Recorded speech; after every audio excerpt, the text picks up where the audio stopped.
40 لوگوں والے 40 بندے جس آدمی کے جنازے میں آ جائے اللہ بخشش کر دیتے ہیں۔ تیسری حدیث فرمایا جس کے جنازے کی 3 صفحے بن جائے اللہ اسے معاف کر دیتا۔ کتنی؟ 3۔ اب جنازہ امام الانبیاء صلی اللہ علیہ وسلم پڑھائے تو کیسی بخشش ہوگی؟ لیکن یہ صحابی گھر والوں کو کیا کہہ رہے ہیں؟ اگر رات کو میرا جانا ہوا تو نبی پاک صلی اللہ علیہ وسلم کو نہ بلانا، مجھے ایسے ہی دفن کر دینا، کیونکہ آپ مدینہ سے باہر آئیں گے، راستے میں یہود ہیں، کہیں آپ کی ذات کو تکلیف نہ ہو جائے، میں نہیں چاہتا مجھ اکیلے کے لیے آپ کو تکلیف ہو، میرا جنازہ پڑھا کے دفنا دینا۔ رات کو انتقال ہو گیا، جنازہ پڑھا دیا گیا، دفن کر دیا گیا۔ صبح کو جب فجر کی نماز میں آپ کو بتایا گیا یا رسول اللہ صلی اللہ علیہ وسلم رات طلحہ کا جانا ہوا ہے اور ہم نے جنازہ پڑھا کے ان کو دفنا دیا ہے، صحابہ کہتے ہیں آپ اٹھے اور آپ اس جلدی سے چلے کہ آپ کے کندھے کی چادر بار بار گر رہی تھی۔ کبھی انشاءاللہ موقع بنا تو ایک عنوان آپ کے سامنے عرض کروں گا کہ نبی پاک صلی اللہ علیہ وسلم کو صحابہ سے کتنی محبت تھی۔ یہ تو آپ سنتے ہیں کہ صحابہ کو کتنی محبت تھی، یہ الگ عنوان ہے، لیکن یہ عنوان کہ خود نبی پاک صلی اللہ علیہ وسلم صحابہ سے کتنی محبت کرتے تھے۔ خیر آپ چلے اور آپ ان کی قبر پر آئے۔ اب یہاں یہ مسئلہ بھی حل ہو جائے گا کہ قبر پہ دعا کرنی چاہیے یا نہیں کرنی چاہیے۔ آپ تشریف لائے ان کی قبر پر اور آپ نے ہاتھ اٹھائے، مسلم شریف کی روایت، ورفع یدیہ، آپ نے ہاتھ اٹھائے، جو دعا آپ نے کی تمام صحابہ یہ تمنا کر رہے تھے کاش یہ ہماری قبر ہوتی اور اس پر یہ دعا ہوتی۔ آپ تشریف لائے، آپ نے ہاتھ اٹھائے اور کہا اے اللہ، ادھر دیکھیے گا، اے اللہ میں طلحہ سے راضی ہوں، تم بھی اس سے راضی ہو جا۔ اے اللہ میں طلحہ سے راضی ہوں، تم بھی اس سے راضی ہو جا۔ اور اگلے الفاظ، اے اللہ جب آپ کی ملاقات ہو نا اس سے تو یہ آپ کو دیکھ کر مسکرائے، آپ اسے دیکھ کر مسکرائے۔ ایسی موت مل جائے اگر کہ جب ملاقات ہو یہ آپ کو دیکھ کر مسکرائے اور آپ اسے دیکھ کر مسکرائے۔ میری آپ سے گزارش یہ ہے، جانا ہے انشاءاللہ، کیا خیال ہے؟ جانا ہے یا نہیں؟ جانا ہے، وقت نہیں پتا، ہم کیوں نہ ایسی تیاری کر لیں کہ جب بھی جانا ہو اس حال میں کہ ہمارا رب ہم سے راضی ہے۔ ایک اب جوانوں کے لیے ذہن میں آگئی بات، جلدی سے سنیے گا۔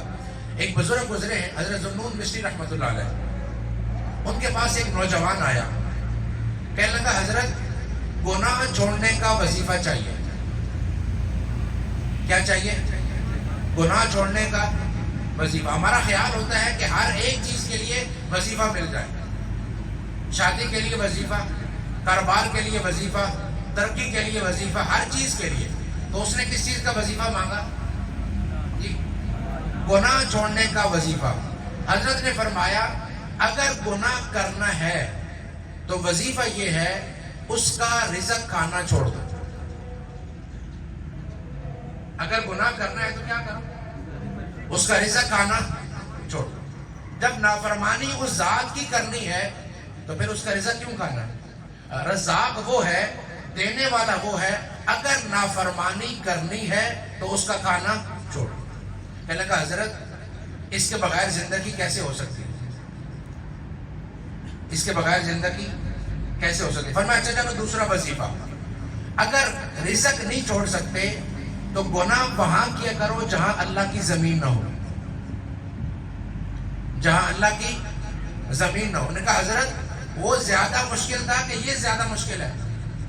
فرمایا اچھا اگر پھر بھی نہیں تو جب گناہ کرو یہ جو فرشتے بیٹھے ہیں نا ان کو روک دیا کرو کہ تمہارا گناہ نہ لکھے۔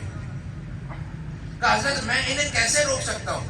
فرمایا اچھا یہ بھی نہیں کر سکتے تو چوتھا وظیفہ، جب موت قبض کرنے کے لیے فرشتے آئیں گے نا روح نکالنے کے لیے، ان کو کہنا رک جاؤ میں توبہ کر لوں۔ پہلا وظیفہ کیا بتایا؟ رزق کھانا چھوڑ دو۔ دوسرا زمین سے باہر چلے جاؤ۔ تیسرا فرشتوں کو روک دو کہ تمہارا گناہ نہ لکھے۔